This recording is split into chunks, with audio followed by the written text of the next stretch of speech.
ana kuzikwa kando ya mama yake.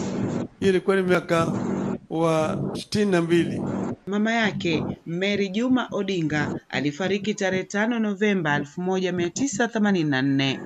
Wakati huo Raila alikuwa kifungoni katika gereza la Shimo la Tewa chini ya utawala wa hayati Rais Daniel Arap Moi. Serikali haikumjulisha kuhusu kifo cha mamake wala kumpa fursa ya kushiriki mazishi.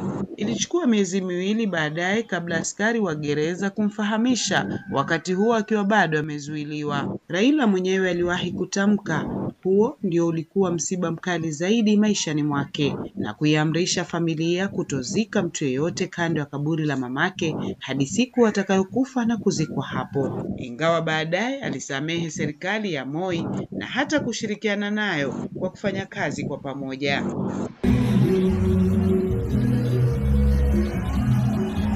Pamoja na ukakamavu wake katika siasa, Raila hakuacha kuwa mtu wa familia aliyeithamini na kuipenda kwa dhati. Ameacha mkewe Ida Odinga na watoto wao watatu, Winnie Odinga, Rosemary Odinga na Raila Odinga Jr. pamoja na wajukuu kadhaa. Jirani, tunataka tudumishe amani na